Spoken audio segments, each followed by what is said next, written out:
Bagi Allah nggak sulit. Kun fayakun. Jadi pertanyaannya kadang-kadang pertanyaannya, apa ya pantas umat Islam ini di Indonesia ini akan menjadi pemantik awal kebangkitan Islam global? Insya Allah. Bagaimana kira-kira kondisi yang melatar belakang? Ya sekarang ini kan Islam. Allah dilecehkan, Rasulullah dilecehkan, Al-Quran dilecehkan, Islam dilecehkan, ulama dikriminalisasi, umat Islam dipojokkan dengan stigma radikal, teror dan sebagainya. Ini tanda Allah akan bangkitkan, Allah akan munculkan safatul Islamiyah, kebangkitan Islam di Indonesia. Kenapa sunatullahnya? Semakin umat Islam itu dipressure, ditekan, apa sunatullahnya? Dia akan semakin bangkit, semakin solid, semakin kuat.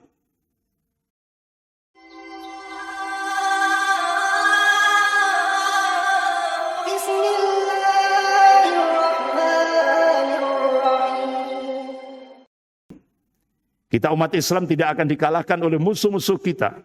Namun kita bisa dikalahkan oleh diri kita sendiri. Ini kesimpulan yang pas, termasuk di Indonesia. Makanya lemahnya umat Islam di Indonesia ini bukan karena kekuatan orang kafir.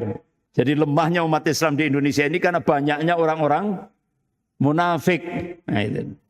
Kenapa kok semakin banyak? Karena di baliknya ada min amplopi bin fulus. Ya. Termasuk juga jabatan. Sehingga banyak orang-orang munafik baru bermunculan di Indonesia ini. Yang mereka ini nampak sekali di publik, mereka menggerakkan Islamofobia. Jadi dia seorang muslim, sholat, puasa, zakat, haji, umrah berkali-kali. Tapi dia takut terhadap Islam. Itu Islamofobia. Ini sekarang menjalar di tengah-tengah kaum muslimin di Indonesia.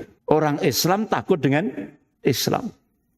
Ya kan? Sementara ada di medsos itu. Ini kalau Habib Rizik mengeluarkan statement jihad, saya orang kafir pertama yang akan ikut gitu.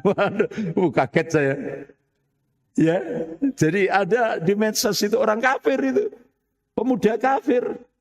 Masih punya kemauan seperti itu kan luar biasa.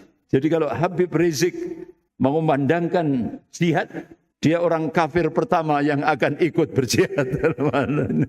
Luar biasa ini. Ya. Jihad tidak boleh ditinggalkan sampai hanya Allah saja yang disembah, diibadahi. Jihad akan terus berlangsung sampai kalimat Allah ditinggikan. Jihad sampai semua orang tertindas dibebaskan. Jihad untuk melindungi kehormatan kita dan merebut kembali tanah air yang dirampas.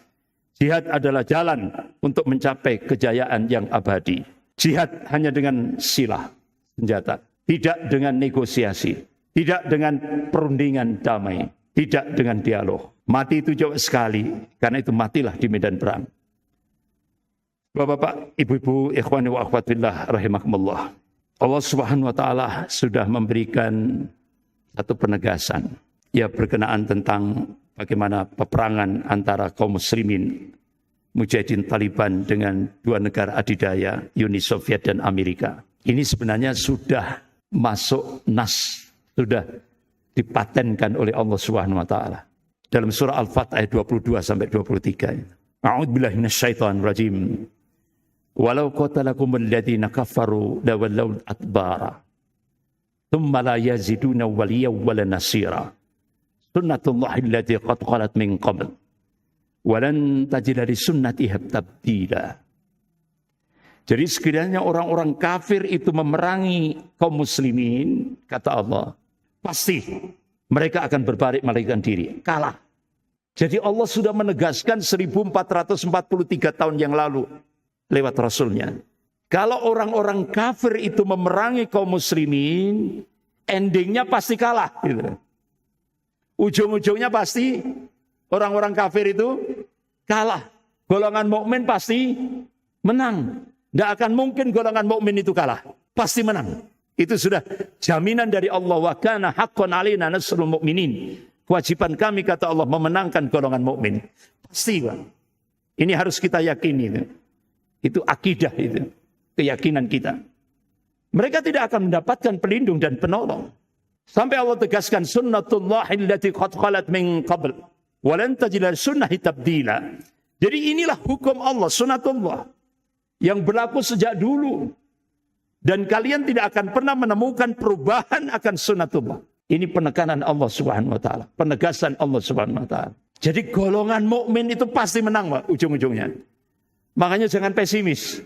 Seperti di Indonesia ini kan kita kan dipojokkan terus, disudutkan terus, apa kalau bahasa Jawa, Pak? Dikuyo-kuyo, ya kan? Benar-benar digodok betul loh umat Islam di Indonesia ini. Tapi yakinlah insya Allah 2024 akan terjadi kebangkitan Islam di Indonesia.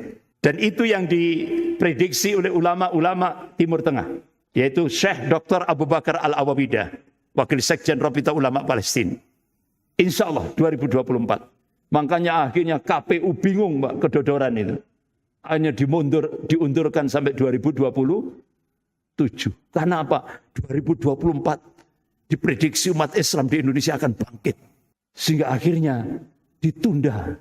Dia tidak tahu. Wa makar Allah. Wallahu khairul makirin. Mereka membuat makar. Tapi Allah akan balas makar mereka. Dan Allah sebaik-baik pembuat makar. Bagi Allah nggak sulit. Kun fayakun. Jadi pertanyaannya kadang-kadang pertanyaannya, apa ya pantas umat Islam ini di Indonesia ini akan menjadi pemantik awal kebangkitan Islam global? Insya Allah. Bagaimana kira-kira kondisi yang melatar belakang? Ya sekarang ini kan Islam.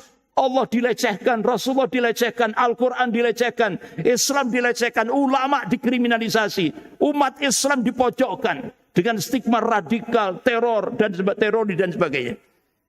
Ini tanda Allah akan bangkitkan, Allah akan munculkan safatul Islamiyah, kebangkitan Islam di Indonesia. Kenapa? Sunnatullahnya. Semakin umat Islam itu dipressure, ditekan, apa sunnatullahnya? Dia akan semakin bangkit, semakin solid, semakin kuat. Itu, Pak. Jadi tidak boleh pesimis. Kita harus yakin. Golongan mukmin di Indonesia, tapi golongan mukmin loh ya, bukan golongan Islam loh ya. Yang dimenangkan oleh Allah itu golongan mukmin, bukan Islam loh ya. Golongan mukmin berarti kita diperintah oleh Allah untuk memanage supaya menjadi mukmin hak, mukmin yang hak. Sekian, lebih kurangnya saya mohon maaf. Astagfirullahaladzim. Subhanakallahumma wa bihamdik. Asyhadu an la ilaha illa anta astaghfiruka wa atubu ilaik. Wabillahi taufiq wal hidayah. Wassalamualaikum warahmatullahi wabarakatuh.